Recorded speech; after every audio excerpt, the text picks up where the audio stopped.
Paz do Senhor a todos. Desde ontem eu não estou me sentindo bem. A garganta inflamou, o tempo mudou aqui, esfriou, deu uma esfriada e a garganta está inflamada, tô tendo febre.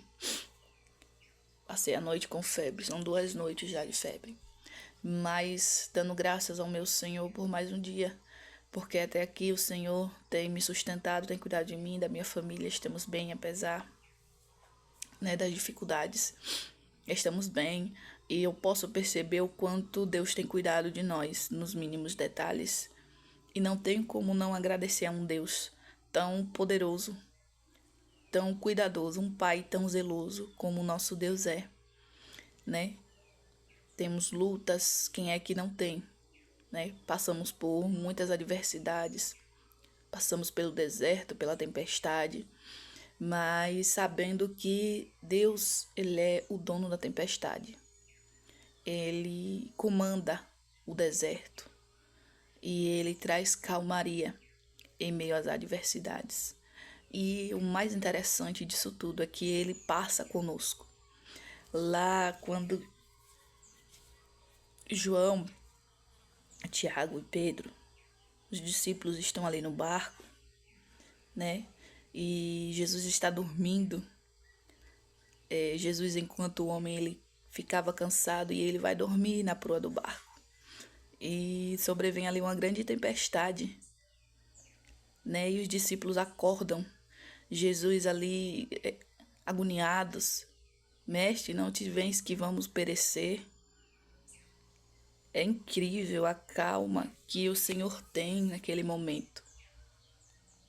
Porque enquanto a tempestade estava dando no barco, as águas, as ondas davam ali no barco, estava prestes a afundar, Jesus estava descansando, porque ele conhecia o Deus a qual o tinha enviado. E ele sabia que ainda que a tempestade, que o vento soprasse, que as ondas dessem no barco, o barco não ia afundar, porque havia um propósito de Deus, não só na vida de Jesus, mas na vida daqueles discípulos, daqueles homens que estavam ali no barco com Jesus. E o mestre ali descansa em meio à tempestade. E é um ensino muito grande para todos nós. Descansarmos em meio à tempestade. Quando conhecemos o Deus que servimos, quando conhecemos o nosso amigo Espírito Santo, um Jesus que deu a vida por nós aprendemos a descansar perante a tempestade. Não a nos acomodarmos na tempestade, no deserto, mas a descansar, porque temos um Deus que trabalha por todos aqueles que esperam e confiam nele. Isso é muito lindo, descansar em meio às lutas. É privilégio para aqueles que têm a alegria da salvação, têm a paz da salvação, a paz que excede todo o entendimento.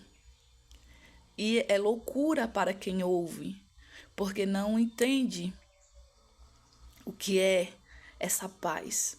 Não tem essa paz, então não tem como compreender a quem a tem. A liberdade da salvação. Nós somos livres para escolher o Senhor. Ele nos escolhe primeiro e depois nós o escolhemos.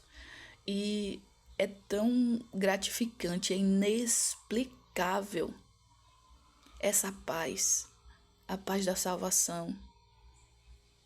É difícil com palavras humanas explicar o que sentimos quando temos intimidade com Deus, quando sabemos aquilo que Deus tem preparado para nós. É os céus. Meu Deus, isso se tornou tão palpável para algumas pessoas, tão fútil. É como se tivesse caído na rotina. Aí eu vou pro céu, é uma rotina. Não busca mais os céus, porque já acha que já o tem. E a Bíblia diz que o céu é tomado à força. É uma luta diária, são todos os dias. A Bíblia também nos diz que devemos guardar o que temos para que o inimigo não tome a nossa coroa. É nosso, mas nós temos que continuar pelejando por ele. Porque assim como nós, tem muitos que precisam entender e conhecer a Jesus para saber como chegar ao céu. Porque só sabemos como chegar ao céu através da Bíblia, da palavra, que é o próprio Deus, é o próprio Jesus. Ele diz: eu sou o verbo, eu sou o próprio verbo. E ele se fez carne e habitou entre nós, está lá em João. E é incrível como isso se tornou tão comum para algumas pessoas. E é os céus, a morada de Deus. E vamos nos encontrar com Ele. Como isso pode ser natural? Como é possível ser rotineiro algo assim? Isso me preocupa muito em algumas pessoas que não se preocupam mais em buscar santidade, em buscar os céus, em lutar por sua morada eterna. É difícil conversar com pessoas assim porque estão com mentes cauterizadas. São os santos demasiadamente. São santos demasiadamente. E esquecem que a Bíblia diz: quem está de pé, cuide para que não caia. Que estamos sujeitos a cair, infelizmente. Mas temos um Deus, que é nosso advogado por excelência. Temos um Jesus, que é advogado por excelência. O Espírito Santo que nos guia e nos ensina como agradar a Deus.